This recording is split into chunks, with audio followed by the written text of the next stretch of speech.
You've all been here before, so I don't need to do the housekeeping. There are no fire alarms due, so that's fine. You all know where the loos are. Today we have a slightly unusual situation, which you may have noticed, in that we have a camera in the room, which is here. Oh, nice. It's not pointing at you guys No. at the moment. And we have 4 or 5 people on Skype who are watching at the same time as you're listening. And they can hear everything you're saying as well. So, and I'm recording it all, so it's the same rules as usual. At the break, when these guys finished, I could turn the camera around, and they could sort of see you, and you could sort of see them, but I'll put them up there, and then you're all one group in one room. So I'll do that too. Right. Today we're in an extremely privileged position. I wanted to try singing and introducing singing as an option to patients for years. It's quite difficult to get people who are capable of doing that for you, but thanks to Adam and Nigel and Pam. I think you're understanding right, you're setting up a charity to it's a social enterprise. Social enterprise to do this sort of thing. And we are one of the first beneficiaries of that. Beneficiaries of that. The various talents. Adam used to be just like me. It was a bit of a do everything there with research and all kinds of stuff. But you have an interest in singing. Well, we will very briefly say who we are. Oh, right. So you introduce yourself. Yes, that makes. That makes it easier. I'll stand over here and mess with sound levels. These guys can introduce us. Okay. Over to you. Hello, I hope everyone can hear me. I know everyone in the room can hear me. I hope everyone in Skype can hear me. Just to say, I've never done a Skype thing like this before, so it's a new experience for me. Just to let you know, my name's Adam. For quite a long time, I've been a researcher, a medical researcher, and I've worked in a number of areas like musculoskeletal disease, bones and joints, diabetes. And a couple of years ago, I actually worked here at Wythenshawe Hospital, and we were developing some questionnaires for people with lung disease. And it was round about that time we thought, wouldn't it be a good idea to set up a choir for people with COPD?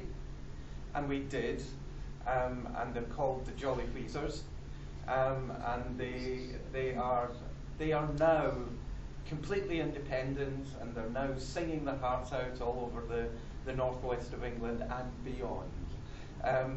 And we all know about the benefits of music. We all know the benefits of singing. And we have got this opportunity to extend this to people with Aspergillosis. I've been struggling over how to say that over the last few weeks, but I'll get used to it. So that's who I am. A while ago we did set up a social enterprise, and that's the 3 of us. Pam and Nigel will introduce themselves in a minute.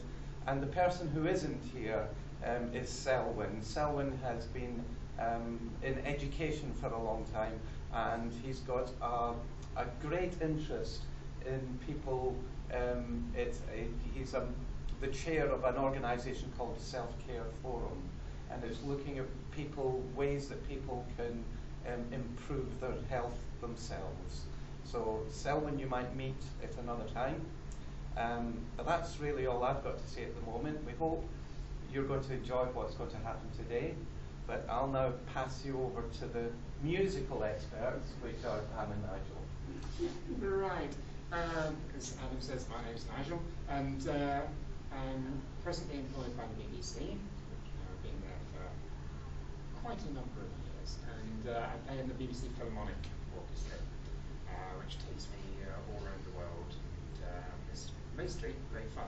It's hard work as well, but it's great fun. Before that, I worked with Scottish Opera and was the repetitor for Dolly Cart Opera. It was my job to train all the new singers who came in to learn the music and the words for that, which was great fun. Some of them were quite hard work, as you know, but it was a great fun job to do. We've done a fair amount of working with singing now for singing and health, and we've found that it really does work. And if you feel apprehensive about singing, don't worry, because I'm sure you can all sing better than me, as you will find out. But the actual basis of how you sing and which muscles you use and the whole idea is to make it so that you can make the absolute best of your lung capacity. And hopefully what we go through today will be helpful. Please tell me if it's not. I was also a member of the BBC Philharmonic. I joined slightly before Nigel, so I actually retired from them at Christmas.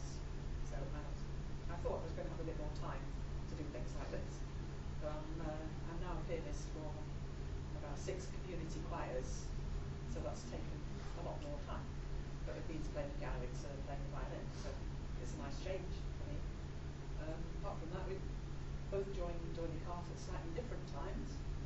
Nigel took over from me from doing repetiteur, so we've got similar interests, and those things we've been doing together. Yeah. We've been married for a number of years. I bet there's Yeah, I didn't bother about that. So that's background, isn't it? The worst thing is that working with Doily Cart on all the words that come up in the Gilbert and Sullivan operas, she'll say something and it will follow on to another line from the same opera. So sometimes the conversations in our house are a bit right. As our son will testify to.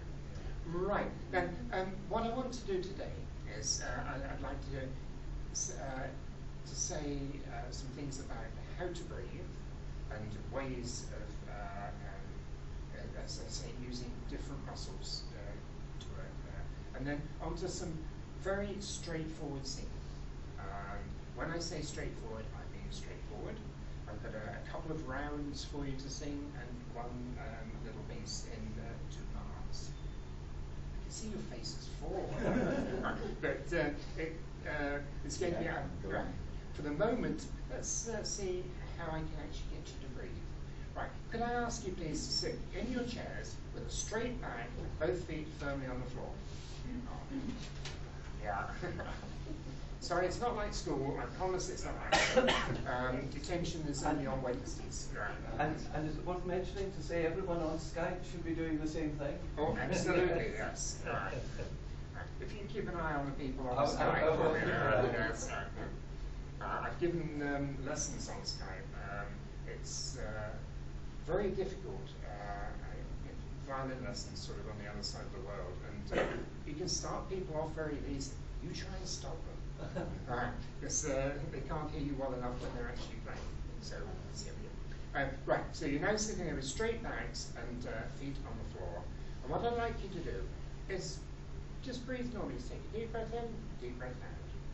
Deep breath in, and a deep breath out. Right. Now, let's see if we can modify that and get the best out of it on that. What I'd like you to do is I'd like you to count to yourselves. Well, in fact, Pam, could you do the counting for me? Right. You're okay up to 4, aren't you? Just about.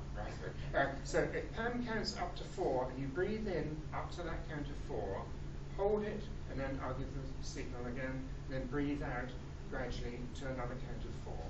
So ready? And 1, 2, 3, 4. Hold it, and breathe out to the same count. 2, 3, 4. Right, now can you make it a really, really good breath, as much as you possibly can, and really fill your chest with as much air as possible. The muscles that work on here are the intercostal muscles, which work between the ribs, and you've got 2 sets of these, the internal ones and the external ones, and they both fulfill different functions. It's the external ones that help you to really breathe in there. So this time, as you breathe in, could you put a hand there just below your rib cage, and could you please press against it with your body, so that you're pressing against your hand, and that will help you to fill the upper half of your chest rather than yeah. Okay, right. So I'd like to really see you do the breath for me, please. So really do there. A bit like shoulders still up. So we're getting down here. Right, yeah. I've been admonished. Right. So shoulders still, and you breathe in there and keep the pressure on there. A bit like a Popeye cartoon. Is it breathing through your nose or your mouth? Or you I would like you to breathe through your mouth, please. Right. Right, yeah. Okay, right. Ready, out. 1, 2, 3, 4. Hold it. And breathe out again. 1, 2, 3, 4. Good. Can you feel that actually giving you more of a sense of space coming on there? Right. And if you do that several times, that as a starter, when you wake up in the morning before the first glass of gin, and then this time, what I'd like you to do is to breathe in, and as you breathe out, I would like you to hum a note. So, yes. Right, great. Yeah. Hang on a minute. What did that sound? Yeah, that's right.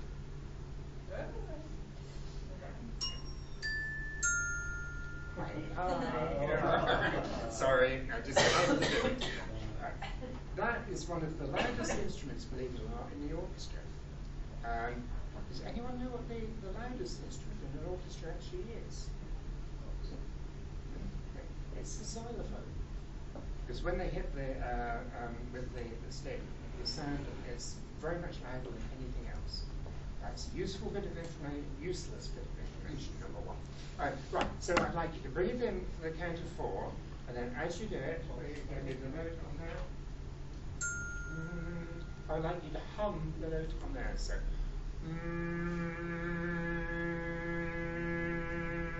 Right. Okay, so we breathe in. Right, that's 4 in. Ready? 1, 2, 3, 4. Hold it. And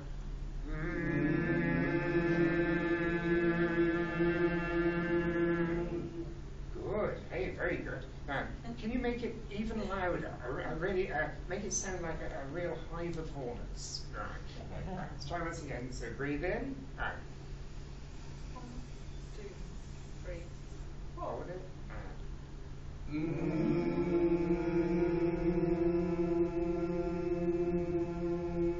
Wonderful. Until we're near the airport. Right.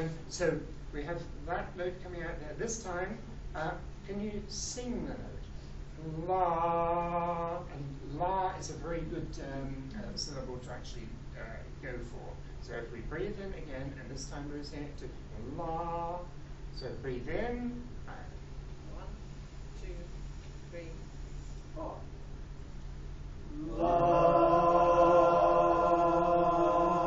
That's it. Right, now, can you, this time, do it so you really, really mean it. And what I'd like you to try and do is to try and blow me back through this wall behind here.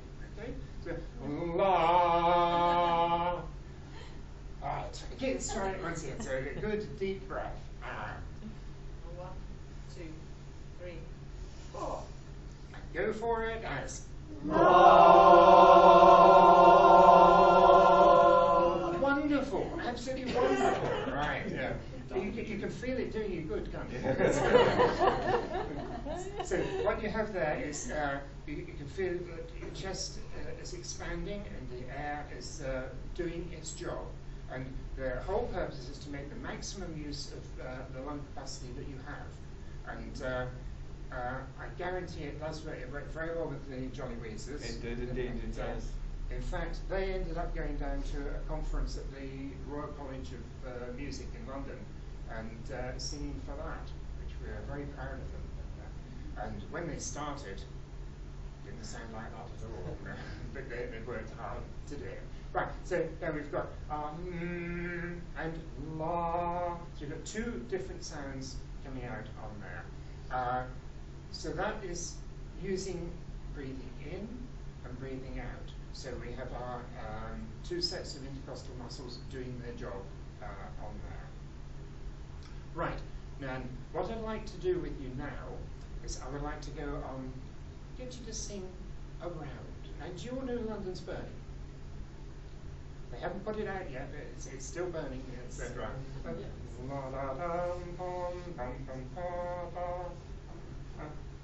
crossing the right key? I don't see you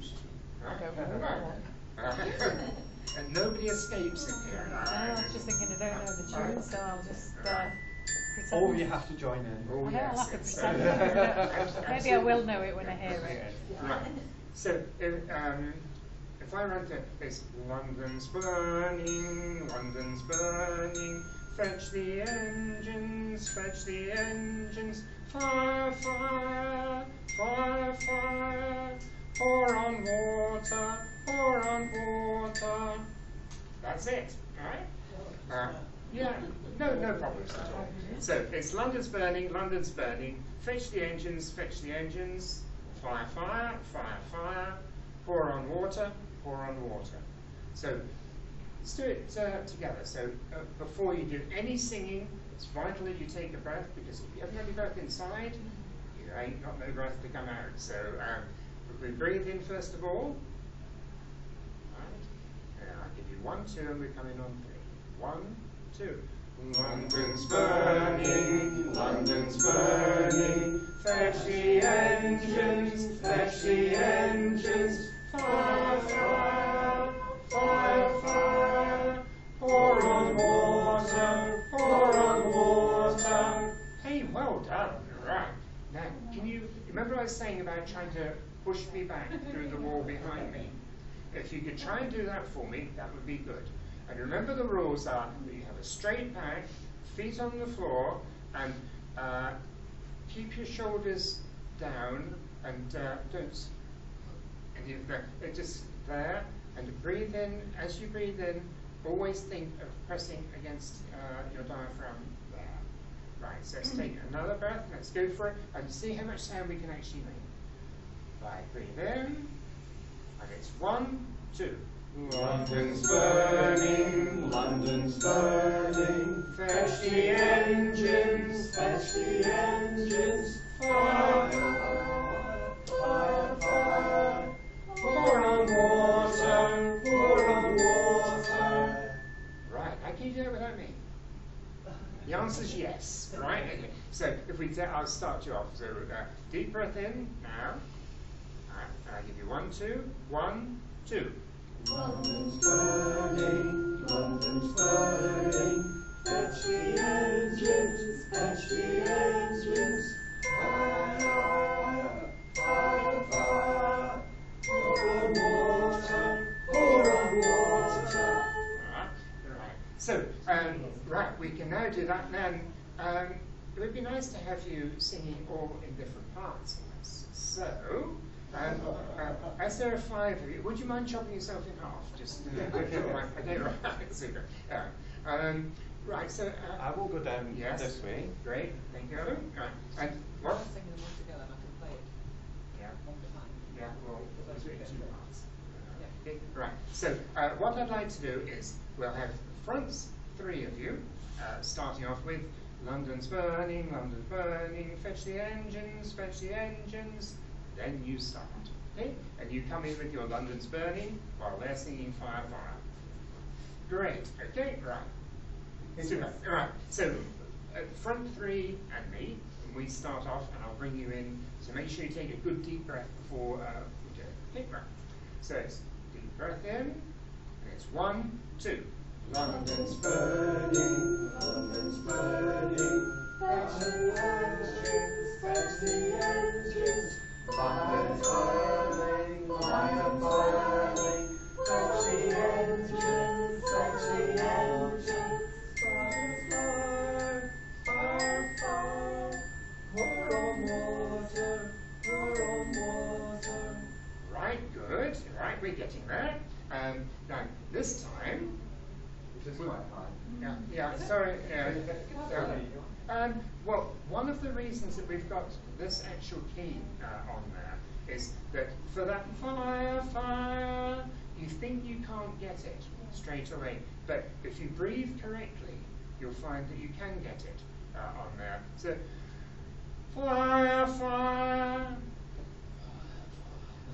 So that's what I'm trying to do by putting in just a little sort of stretching point on there for you. It encourages you to find a way to actually get to that note. There is logic in my thinking. Right, so we've now managed to do that in 2 parts. Right. Hi there.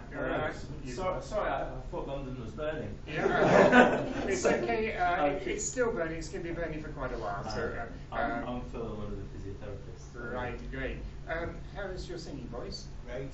Loud and deaf. Right, super. Right. Just to recap on what we've been doing here is trying to make the most of the intercostal muscles and the diaphragm on there, and breathing in to a count of 4 and humming a note back from there, and also singing to la, a note coming through, and then being able to sing quietly and sing loudly, and it's the loudly that I've been trying to get, and you've been doing brilliantly at. And now it's trying to put all these parts together in with London's burning. So if you would like to join in this time, I'd like to do it in 3 parts. So it's going to be London's burning, and then as you sing Fetch the Engines, the next group come in with London burning. Right? So we go through on that. Right, now we... How are we dividing ourselves? Yes, I'm just going to say on that. Right, and it works out quite nicely on there. Right, would you like to join group 2, which will... You 2 would be a lovely group 1, which I will join you, right? And if you would like to be you 2 on in the middle, there, right? And then 3 people at the back. Fantastic. Right, so just to get you in the swing of it, we'll just go once through it, singing all together. Okay? So deep breath in, and holding and pressing against the diaphragm, and then I give you 1, 2. 1, 2. London's burning, London's burning. Sing out nice and strongly. Fabulous. Fire, fire, fire, fire. Pour on water, pour on water. Great. One thing that you will find is that if you're running out of air, the sound does tend to go a little bit lower. So you need that. You need to support the sound using the pressure just on there. Right, so we start off, then you come in, then you come in. Right, deep breath time. Right, 1, 2. London's burning, London's burning, London's burning, London's burning, London's burning, London's burning.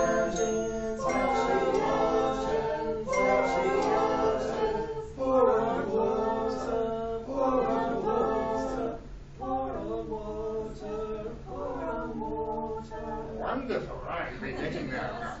And now, it's going very well, but can you really try and knock me through that wall? Right? Really go for it. Imagine that you're all Pavarottis. We had the great pleasure of working with Pavarotti a few times, and he was quite interesting to work with, shall we say.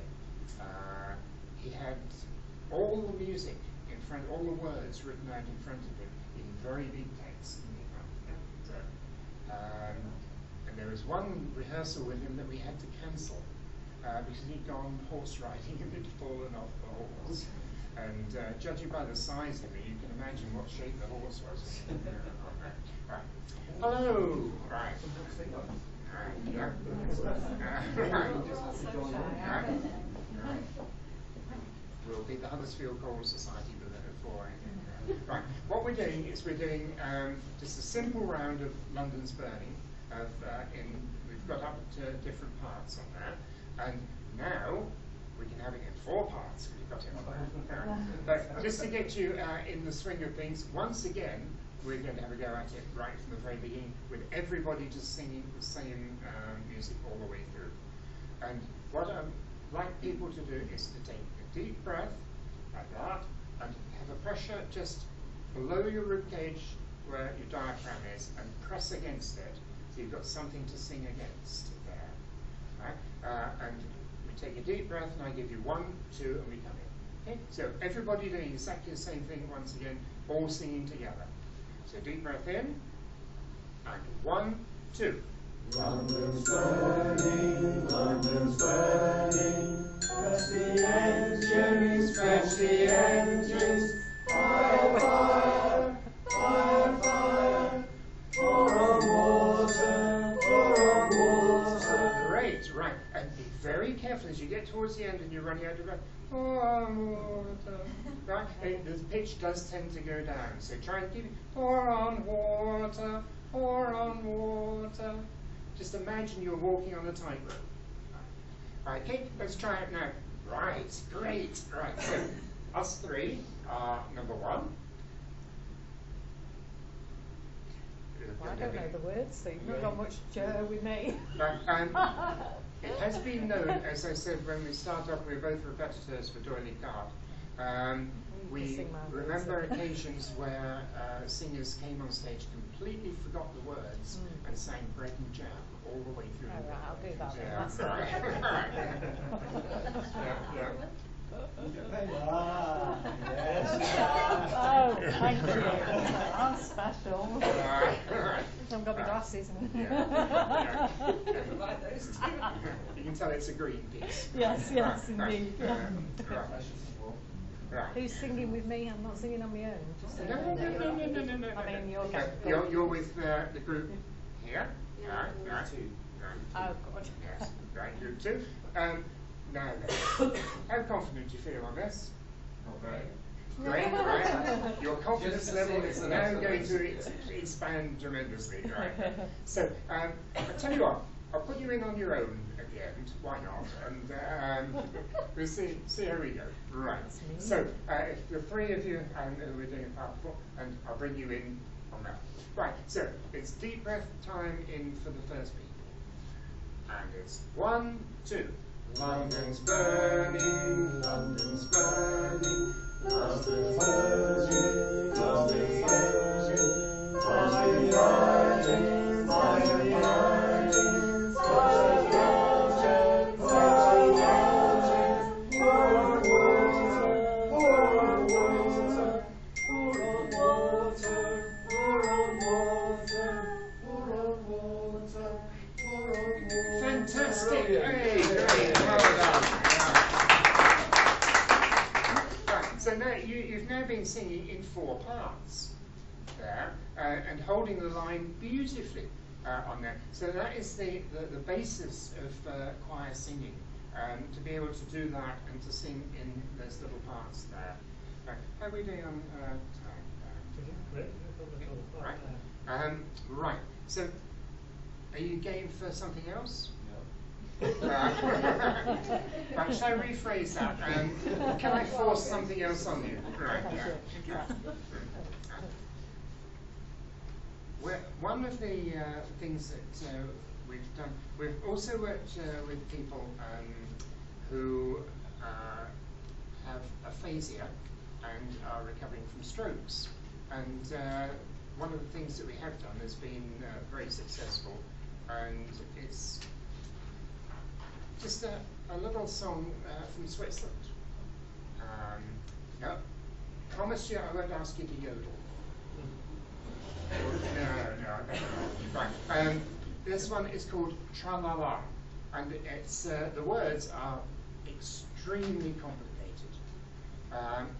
If I go through them, it's tra-la-la, la-la-la, la-la. Tra-la-la, la-la, la-la-la. That's it. Right? I can cope with that. Do you need a sheet? Yeah. Right. So, do you be okay on that? I think I can Right, manage yeah. that. Right, go for it. Right. So if I, you be okay?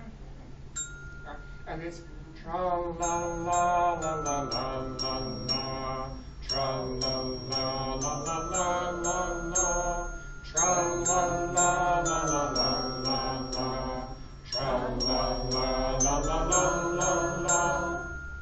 Doesn't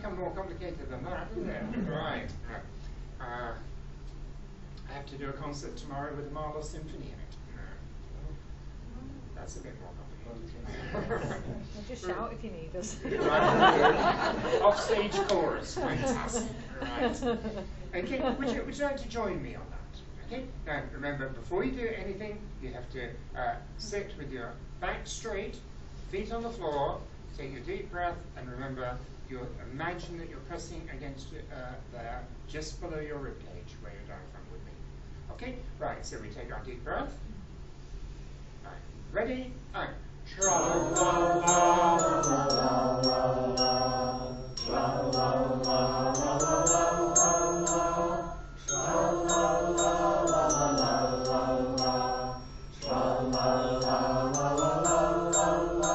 wonderful. Now I'll be able to hear you just about on the next album. And I'd like to hear you sort of several Alps away. So could you really have a go for it? And just, I'll say it once again, I want you to push me right through the wall behind there. So I want to see this current of air really zooming at me. Let's try it once again. Just see how much sound you can actually make. So deep breath in. I'll play something different. Right. No, just take the same. Right. Ready? And.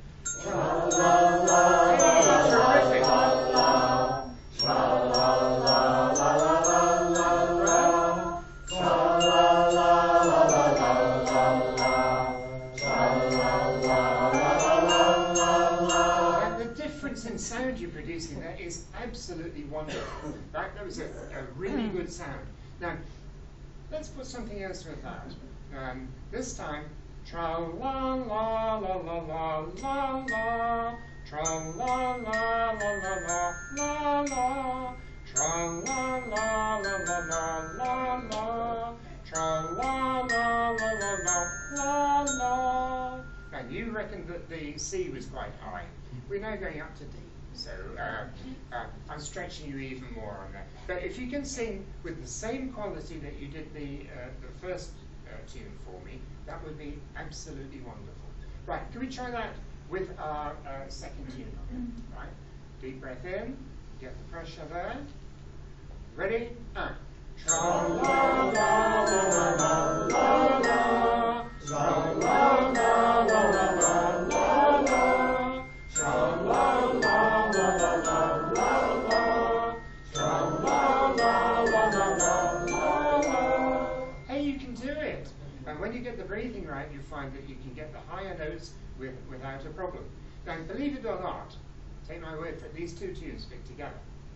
So, this is where I get the chainsaw out and divide you into two. So, well, should we have front and back? Why not? Adam, you're doing sterling work. I am. Yes.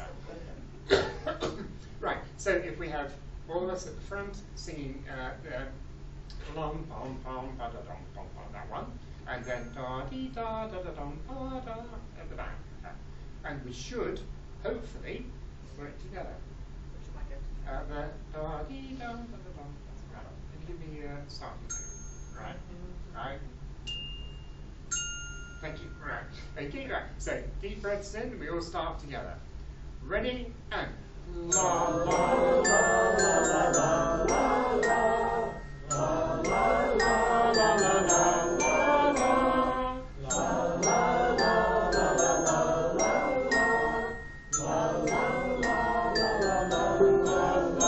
Right. Now that was good. All right.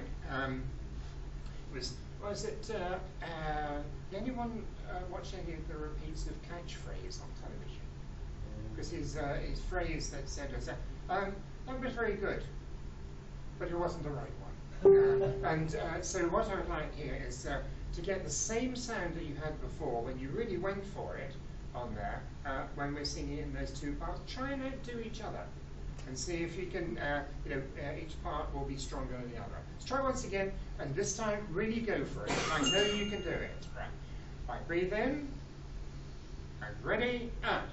La la la la la la la, la la la la la la, la la la la la la la, la la la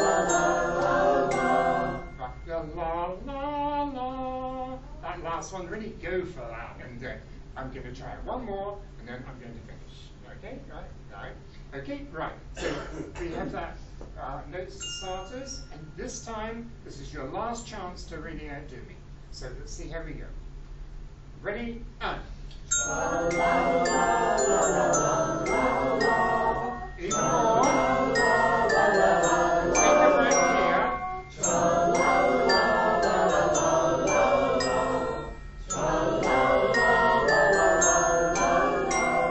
Right, very good. And you can tell when we started off, you were tentative to go for it. Now you're really going for it, and hopefully you can feel that some air has gone through and done some good.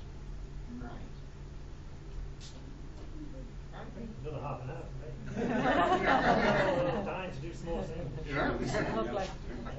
What do you think of all that? Think that was worth doing? Yes. Brilliant. Okay. Right. Thank you very much. Okay. Right. And then any language.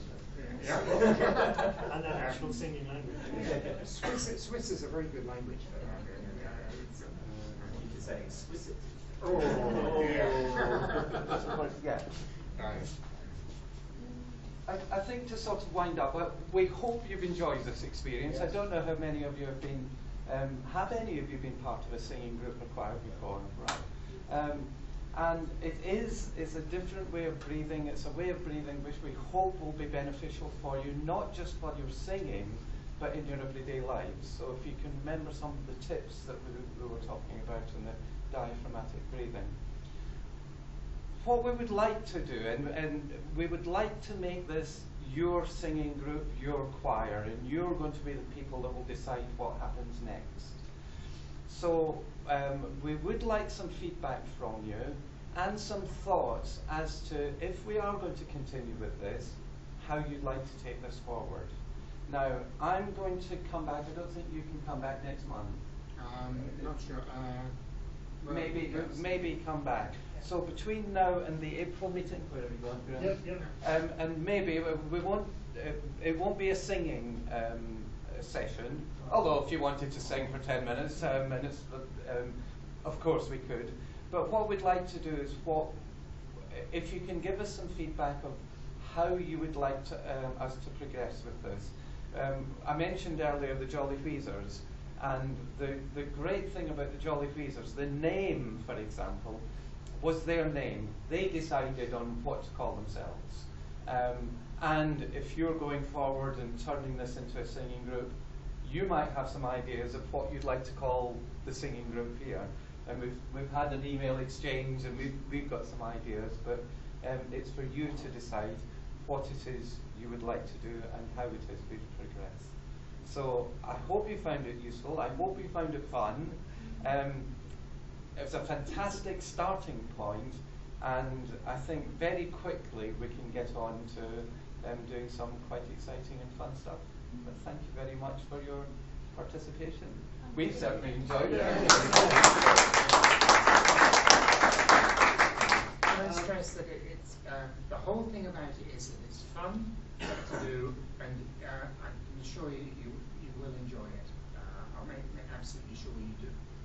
Very much. Okay, so we're not. This is not going to be a regular thing on this meeting. If we're going to carry it forward, it will be possibly the same venue, but another time. Do you think it's worth persevering in having a regular group, say monthly, not particularly at this time? Yeah. I'm getting that look again.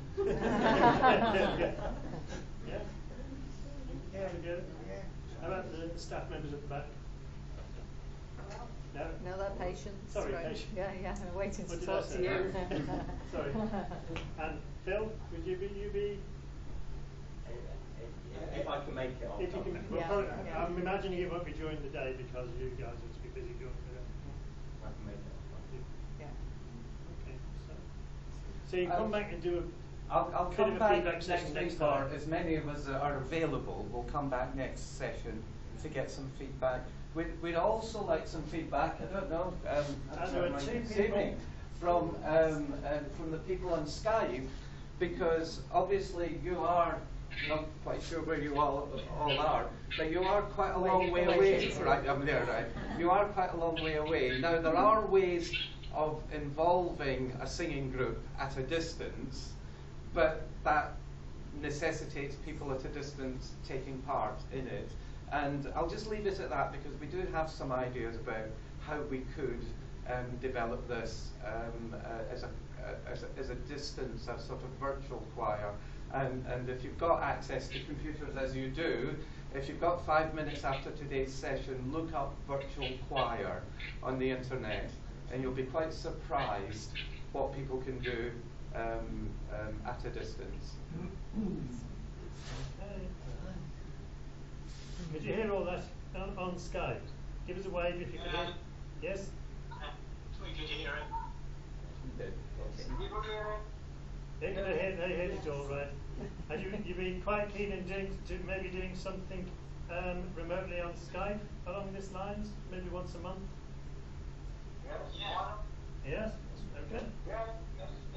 Okay, that's great. So that's Okay. we have the nucleus of a small group A already. virtual choir. Yeah. And there's quite a few people who probably couldn't be, were interested who can't be here today, so it's a start. Yeah. Okay. That's brilliant. Thank you very much. Right, so it's time for a break, I think. You've got it. First thing I was going to do was, I just thought I'd mention, you've all been singing, and one of the reasons for that is it's fun and it's good for quality of life, and we hope that will build up. Like I said, I don't think it's not going to happen during this meeting, but it would be nice to have a separate meeting on doing that. But singing is thought to have all of these benefits to health, which is why we were sort of interested in offering you the option to have a go at singing. Somebody has fixed the projector; it's not blurry like it was last one. No, it's clear. And you can reduce stress and improve mood. Well, that's just like a social benefit, isn't it? Lower blood pressure, boost the immune system, improve breathing. Then you can imagine that if you're concentrating on controlling your singing voice, and that's what would happen. Reduce perceived pain. I've read that paper, very interesting. Forge comforting memories is my favourite bit. Did you enjoy that? Yes, well, you've got a comforting memory. So. Promote communal bonding, provide comfort and motivate and empower. A lot of them are sort of soft outcomes. People have actually done research, a lot of it's been done in the Brompton, where they've looked at people with respiratory problems and tried to get some reading from lung function or quality of life, I think. Oh, I'm not sure they've done quality of life.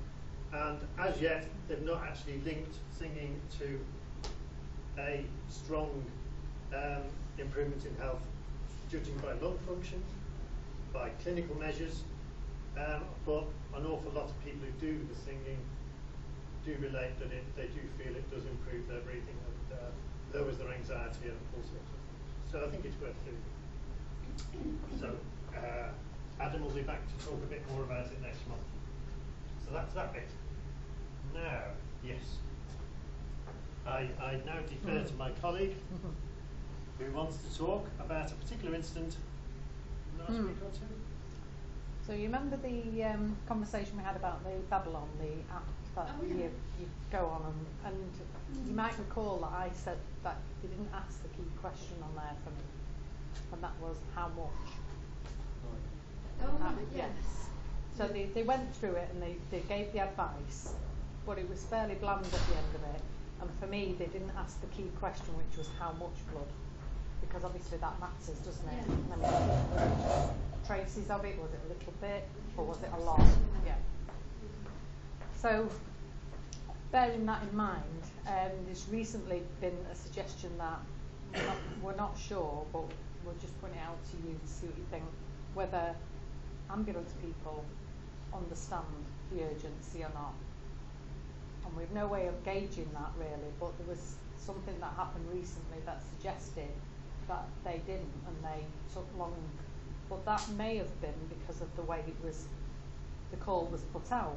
So if someone rang and just said I'm coughing up blood, then there's not really any trigger, is there, for, I mean, it's serious enough, but how serious is it in all the serious things that they have to deal with? So up there would be chest pains, myocardial infarction, stroke, obviously high up on the list for them to respond quickly, and of course they're under pressure.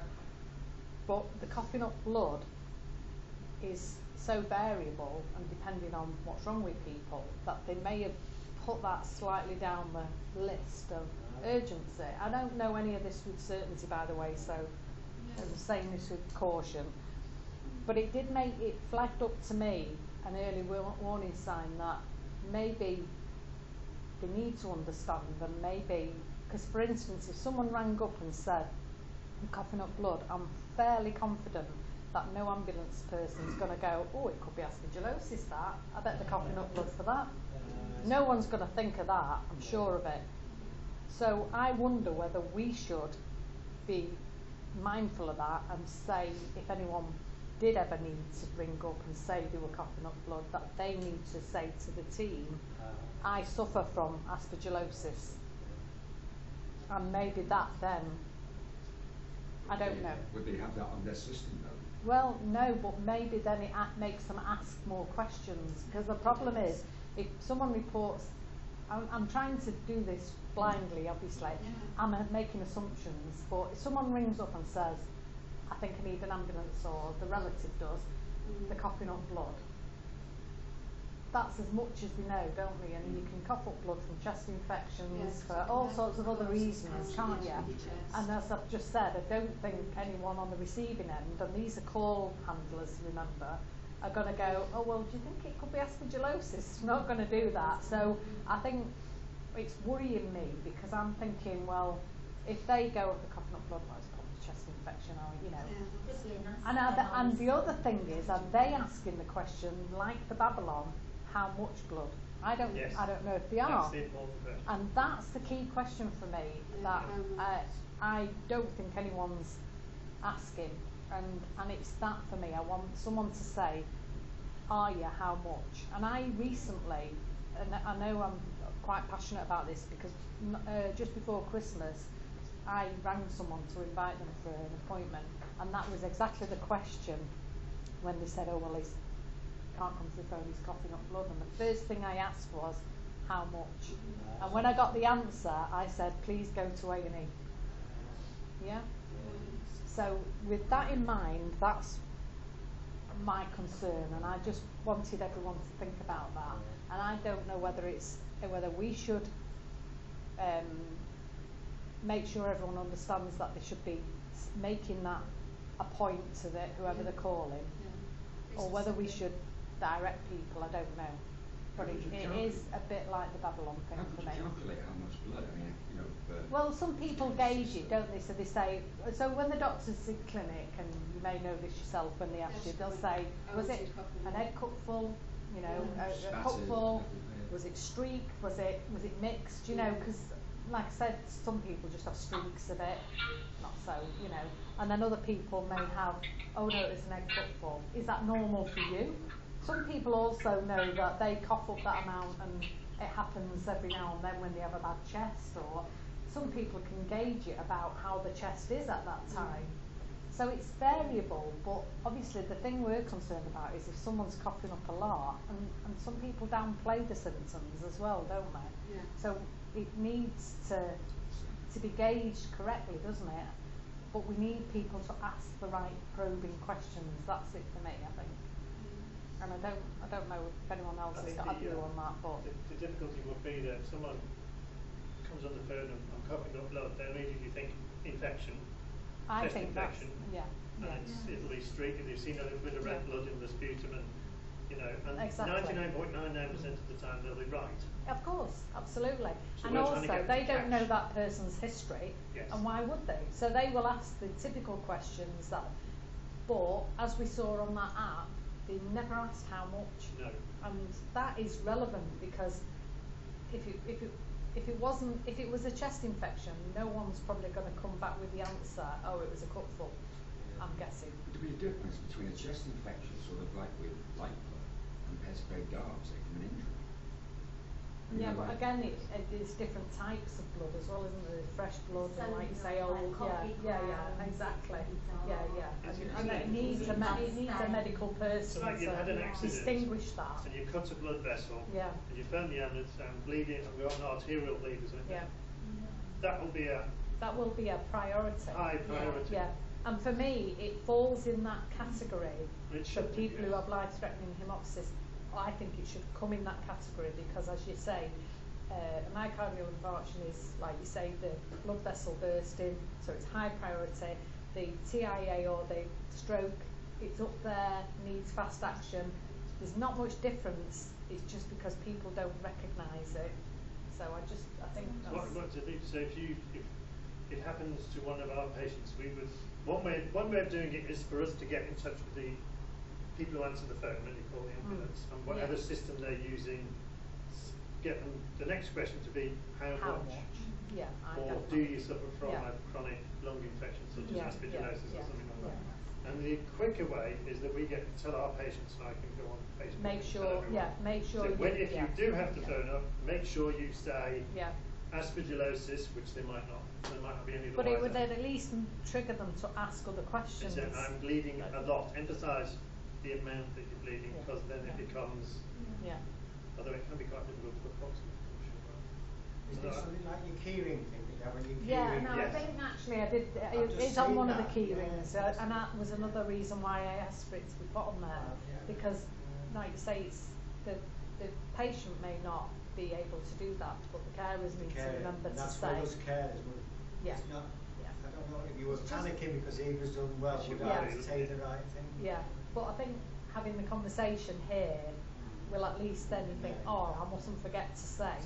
You know, I think that was why I wanted to highlight it today, because it worried me that that's not getting through to, and therefore it's not deemed as urgent as it probably should be. And it's not to frighten the life out of people, but equally it's just to make sure people are equipped with the right knowledge. That, and then it, like you say, if it's in the end not so bad, well that's good. But you know that at least you flagged it up with the right people at the right level. Because it'd be interesting to talk to find someone who's actually gone through that. Yes, absolutely. Yeah.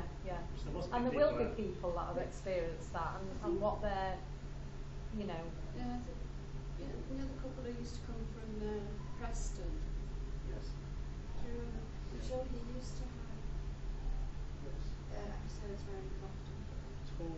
And the thing is, it's quite a frightening thing anyway, isn't it? Yeah. To experience at any level, I think. Oh yes. I think it is quite a frightening thing for people, and it always looks. Yeah, that's right. And I think it always looks more than it really is, because any liquid thing always seems like, it's tons, and it's actually not. Yeah, and it seems a lot, doesn't it? But in actual fact, if you were to measure it, it's probably not an awful lot. But, and that's what makes it frightening, doesn't it? So it's just. I think the thing about asking questions after that, because it does open up the things to find out whether you have an injury or whether it is an infection or whether it's something else. I mean, there would be a number of questions you could put in to find out, like pain. Yeah.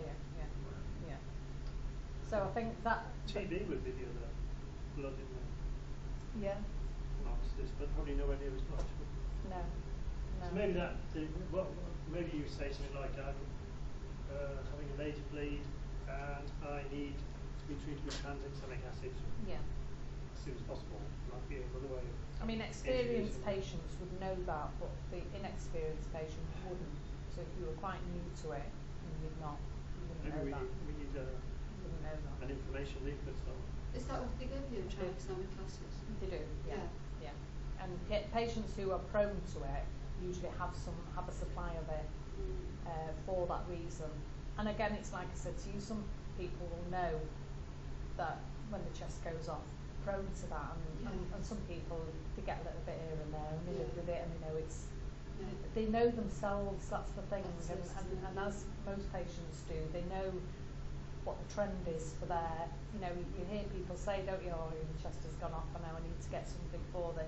Patients often know their own bodies, don't they? They do, and so therefore, just having that extra information to make sure someone responds, because at the end of the day, they are the best judges of that, I think.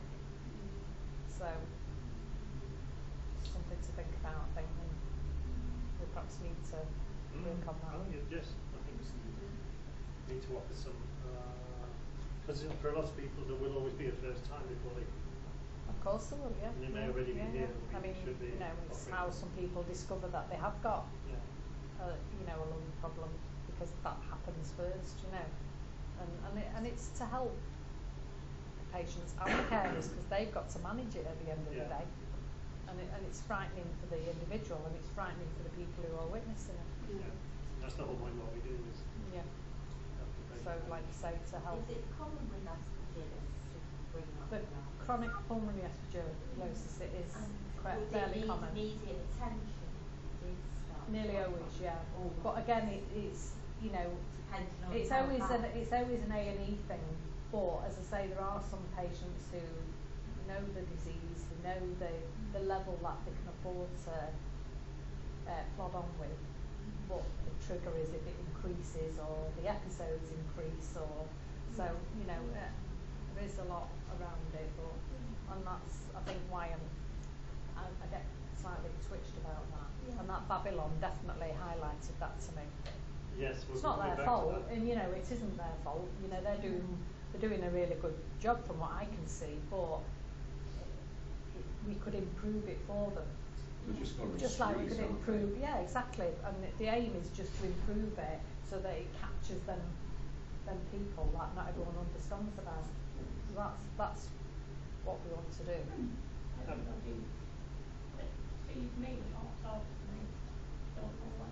No, exactly. No, and we've been doing this years, and still people don't know. Still. The doctor said to me when I first come in, I don't know anything about it. Yeah. So I got a little home. Yeah. Good. Yeah. I need to know doctor. Yeah. So that might be a good idea. My doctor did say something. Yeah, no. Well, we always encourage that. If any of the doctors, yeah. An emergency leaflet or something. Yeah. I did suggest to David that we send back a pattern. Yeah, I did suggest that. Yeah, you're right, Graham. Yeah, we'll just. We're going to do that. Yeah. So you talk. We're in charge. Yeah. We did take the letters once to the doctor. We did. Well, but that was for SAPS, wasn't it? It was. But I recently said to him that all the new patients should go back with a pack, I said, to take back to the doctor to say, you know, and some of them will already know it, but not many. Not many. Yeah, some doctors are more interested in it. And some are like, I've got enough on my plate, I can't read anymore. You know, and I understand that as well. However, if they still know that they can access something, so even if they went back with a card that says, if you ever get stuck, this is information is available on the website, or even if they went back with that, while they can't, maybe they think, oh yeah, alright, thanks, but no thanks. At some point they think, oh actually, they gave me a card, and then you don't know, do you? So just Eve has a very understanding doctor who and some of them are really who good. retires in May, so you get a new doctor who starts all over again from your history, your past history, until they come hopefully up to the level that they need to know. How long that takes, I don't know. So out of interest, how big's your surgery? Well, it's only small, it's just three doctors. It's not one of these that a group practice, no. Because that's the other thing, I think. If you've got a smaller group practice, then I do think you tend to get a better But the two doctors that knew me are both retired within the last 5 years. Yeah, they only have been for 5 years. They've had enough to retire. I've been there over 30 worn years. out. But funny enough, when I saw him, I said to him about this infection I've got now. He said he didn't have. I asked him. I said, "Have you got another patient with this infection?" He said, "No." What did he say? You're my one and only. I'd rather talk to you and not your Oh yeah, he said, I'd rather treat you than the lab report. Because I said to him, I don't want to take any antibiotics. I did email that, by the way. 7 nurse stations. Yeah. Never seen the same doctor. No, that's what I say, when they're quite large, it's harder to get into them, I find, and like you say, in different... On one level it says one's 16, on the other one's 8. Oh gosh, you're awful, Yeah, the surgery's merging in Crewe, isn't it? The two big two. Yeah. They're all in the same place. Well, 2 of them are merging. Right. And it was in the press this week. And before it was in the newspaper, I'd heard people go there. They were quite concerned, you know. They just picked it up on the grapevine. One was a doctor's receptionist in the surgery where we go. Right. And she told me about it, and she said they were really concerned. But you know, they just don't seem to bother letting people know. No. And you do find that things happen and it's not communicated out anymore, is it? Not enough GPs. Yeah, there isn't enough GPs. No, there is a shortage, isn't there? Which is why they're emerging probably, because they just can't cover. No. Yeah, and there's less going for training now, and you talk to people, you know, and it's... But you can understand why, can't you? Yeah, because it's a fair old slog, isn't it, to become a GP? It's about 7 years training, isn't it? Oh, it is, yeah. Is it 7 years, Graham? She's done medicine for 7 years, and another 3 years to train to be a GP. First 5 years or 6. I mean, over £10,000 a year. Well, they're having to be the front end of A&E to some extent, to try and offset what's happening. There's more and more people needing assistance, and fewer and fewer people to offer it. I came across a thing on Facebook, some of you might have read, where someone says they have had terrible dental problems since they've had aspergillosis. Has anyone else had that? Do you have that? Yeah? Yeah? So do you take oral steroids and things like that? Well, I used to take a lot of steroids, but not like really for 2 years. But the last 14 months, I'm just losing teeth. But the tooth itself all right. It's in the root. Really? That's similar to what they were saying. It's gone black. I mean, is it the teeth on the top rather than the teeth on the bottom? I'm not the one last night. That must be horrible. The tooth itself looks lovely, but it's what's inside here. Have the doctors said anything about why that's happening? No, I've never mentioned it to you. I didn't know that it could do that. Well, you're the second person in 2 days to tell me that this has happened, and I've never heard of it. And the dentist wants to know if it's anything to do with that. Yeah, that's exactly the same as this other person. So I'm going to have to raise that with David and see what the clinical team and see what they say. I've also been told the other day that I'm borderline diabetic. Yes. Too. I said, I've got any doctors to talk to because I got a phone call today. And I said, you smoking? I said, all the time my weight's been down. I never liked chocolate much. No. Biscuits, cakes and anything. And dietitians pushing me. Eat good stuff, chicken and the this and the fruit. Eat some cakes in between and snacks and biscuits and this. Now I've been told I've got to get rid of them because I'm borderline. Don't want me going into diabetes. No. And I'm saying, well, this is the part I don't understand. If I'm eating too much sugar, would that not normally turn to the fat? I just put weight on. So, well, yeah. So when I'm not putting weight on it, you're telling me I'm at a stage. So, my brain's like... Sure, yeah. Isn't it when your body's burning up and using it for energy? It could be if your sugar's really low, you'll have trouble with weight. Whoops. Where were you then? I was thinking about oxygenation. Yeah, it can be a side effect of taking oral steroids. If you've been taking them for a long time, the diabetes. I'm speculating that the teeth might be something to do with steroids, especially if you use an inhaler. But I don't know, because that would mean that the thing that you lose teeth is with an overgrowth of bacteria. So if you've got lots of steroid in there, the bacteria will be growing a bit more. Yeah. Do you have any sinus problems? I'm going to have to ask David. Yeah.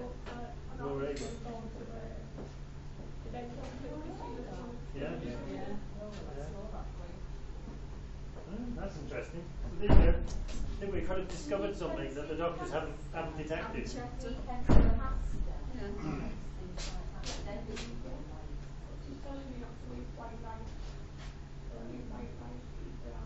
Speaking of food.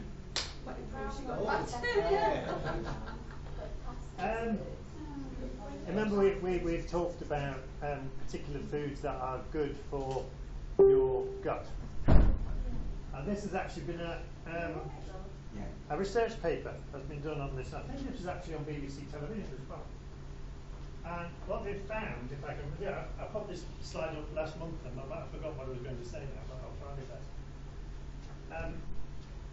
Foods that have been prepared in the traditional way, and this stuff is prepared by, has been prepared hundreds of years. It's kind of a fermented milk, and it's fermented because they use a particular microculture to ferment the stuff, and that culture goes back generations in families and things like that.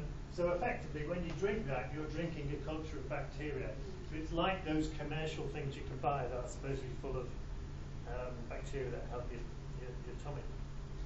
But they found that the stuff made in the home is enormously better than the stuff you get commercially. Part of the reason is when you're giving something commercially, they have to pasteurize it. And what they found is these bacteria are actually tremendously beneficial in your stomach. And if you drink them regularly, it improves your digestion and lots of other things. So there's evidence that cooking in your home and preparing this kind of stuff in the old-fashioned way actually protected us, and maybe since the 70s and 80s when we've been eating more and more commercially prepared stuff, we're now missing out on this kind of protection. And even yogurts have to be pasteurized to a large extent, so you wouldn't get this protective effect. So there's just thought I'd mention that came up actually before the last meeting. And this kefir stuff, I believe you can. There are articles on the internet on how to make it yourself. It's supposed to be really good for your tummy if you're having problems. So I just thought I'd mention that. Can I ask you? Yeah. So, having this Aspergillosis, does it affect your gut? It's treatment that will probably affect where your tummy is. Because the antifungals and the steroids and everything disrupt things That's popular quite a lot. This is happening over there. Yeah, right. 30,000 on 5 stone. Yeah. And the carpet. Nothing on top. And the dietitians have been going on in about drinking high calorie drinks and all the rest of it. Telling me not to have all the sweet stuff, And that's one of the few things they tell you to do is to keep sucking sweets, isn't it? Yeah, but they can't do that because of your teeth. Yeah. Oh. I don't know the answer. Who's Nietzsche? Nietzsche. Famous philosopher. Sure. I hesitate to start talking about things because this is sort of almost a half-hour thing. I'll give it a go. You know, we've tried exercise. We've told you about exercise. We've told you about diet. We've told you about anti-stress. We're getting you to sing. And these are all things that will improve, could improve your health by small amounts. And if you do them all, those small amounts add up, and you could be dramatically better. I found another one. It all comes from these are all things that are published in papers. I've not plucked this out of a website somewhere. This is actually published evidence. that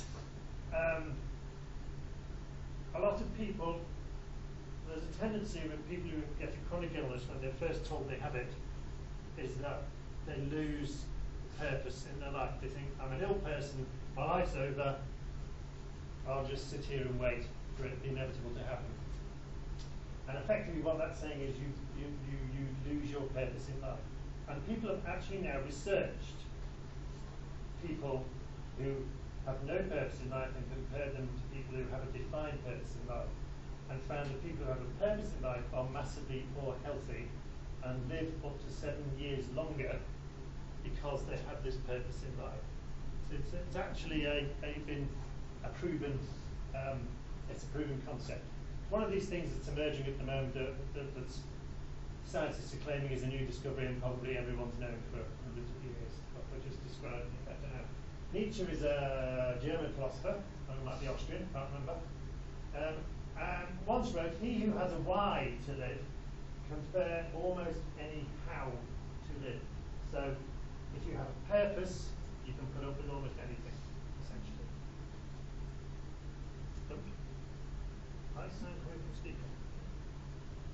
There are many stories, are there not, where people have been told they have an illness, terminal, and they're preparing to die, and then they're told, no, that's springing to life again. Yes, exactly. Burning coal. Well, that's about do that with depression. Well, purpose is also very good for all of these things influence all these other things. If you have a purpose, you're less liable to stress and depression and all the rest of it. These are the sort of things that the papers have demonstrated. People with a greater sense of purpose live longer, sleep better, have better sex, thank goodness. Purpose cuts the risk of stroke and depression. This has all been proven in papers. It helps people recover from addiction and to manage their glucose level. So it's handy hint. If you look at the figures of the benefits to health that the research has shown, it's equivalent to a treatment that pharmaceutical companies have yet to make. It's a free treatment, we can all do it. So can I just interrupt at that point No, and tell you a can't, story? no. I'll be dead quick. Has anyone read A Boy Called Des? What boy called? Des. It's about a dog and it's about addiction. That's what happened to him. And he was registered blind because he got diabetes or something else. And he was a drug addict and he was a bad boy, really bad boy, and messed up in his life and everything. And he went blind and he realised that's it, my life's over. And he gave him a dog, and his dog was his best friend, and he was a changed person. Absolute changed person. I've seen that. Purpose to live. I've seen it. Yeah, purpose to live. He went off. He raised money galore. Exactly. Met loads of good people, and yeah, new man. Amazing. No, it didn't matter. He had a purpose to live. The dog gave him that purpose to live, and he went off, and he was a changed person. He was just a completely changed person. Amazing. Okay. Yes. I've got lots more slides, so I'll just whiz through a couple of them. This I thought was quite good. What is purpose? So if you are good at something and you are paid for it, it's called a profession. If you are paid for it and the world needs it, we call it a vocation. If you love it and the world needs it, we call it a mission. And if you love it and you are great at it, it's a passion. Seems to make some sense to me. All of those things together is your purpose. I thought that was quite good. But do you want to speak first? Sorry. No, quite not. You've been drafted into the choir, I have to tell you. No, not at all. I'm quiet moments. This is related to what you were just saying earlier on. There's an awful lot of words here, but basically they noticed in the Nazi concentration camps in the Second World War, this particular person who was an Austrian psychiatrist, Viktor Frankl, noticed his fellow prisoners were far more likely to survive if they had a purpose, if they saw a sense in their life.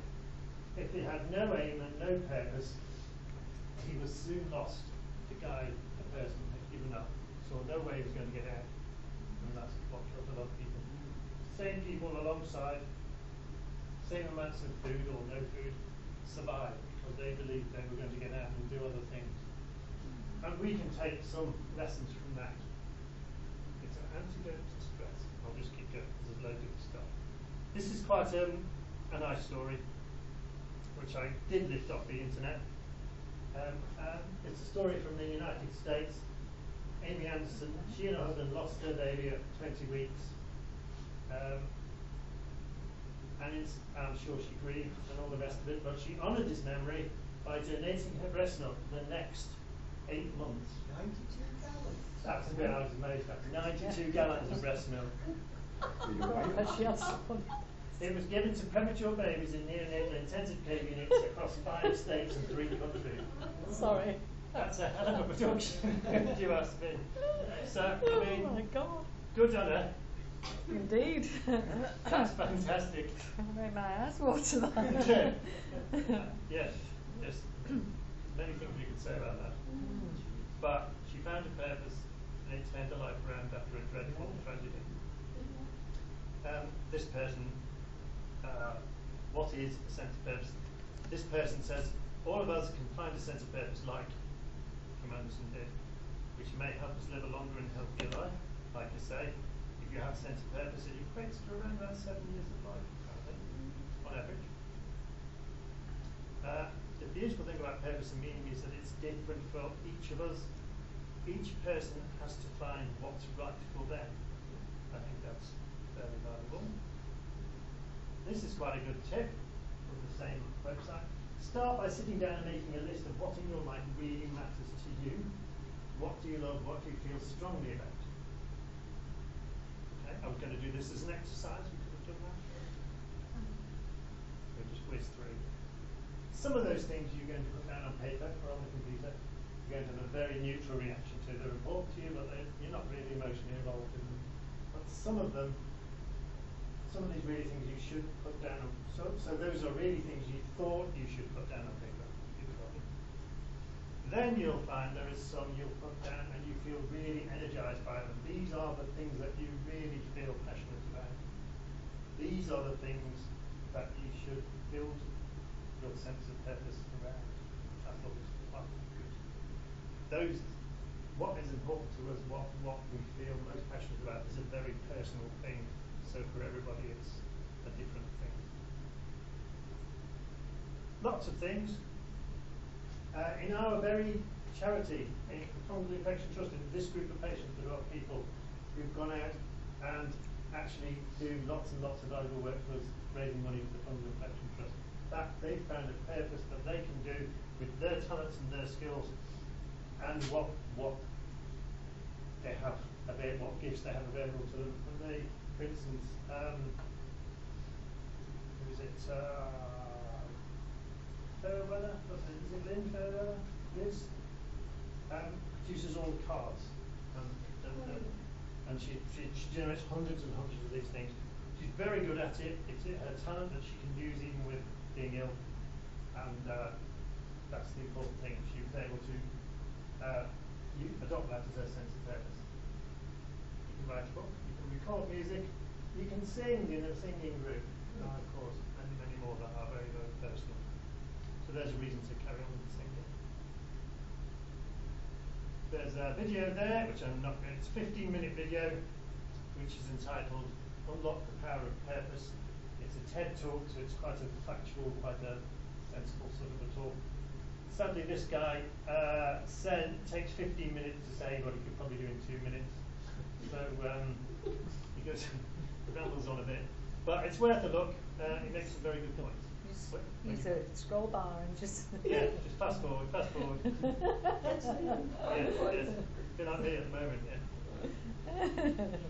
How about if you're chronically ill? This is a person who actually wrote this as a blog on the internet, which I've written the URL for at the bottom. How can you do this if you're chronically ill?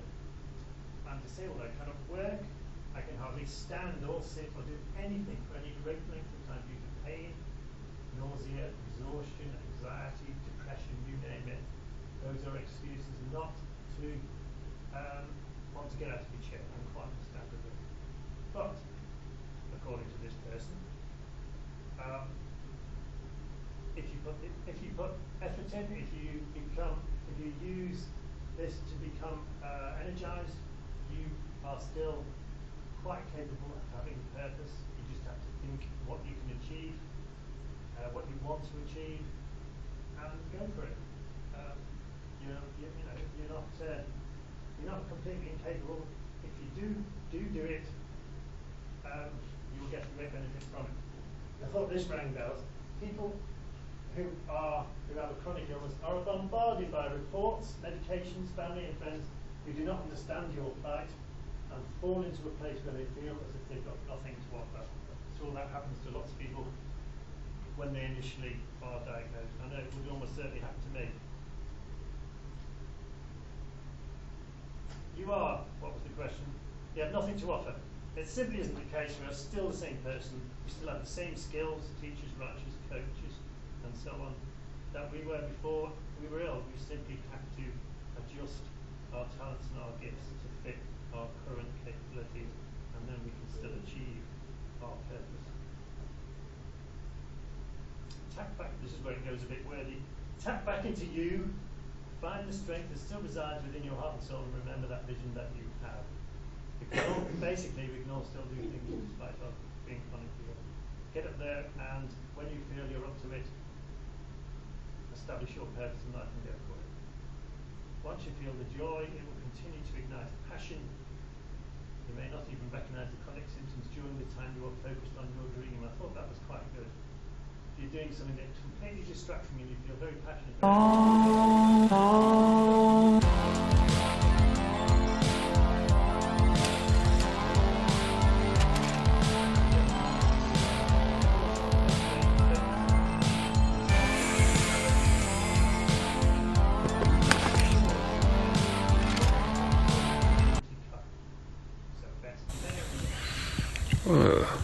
woken up early.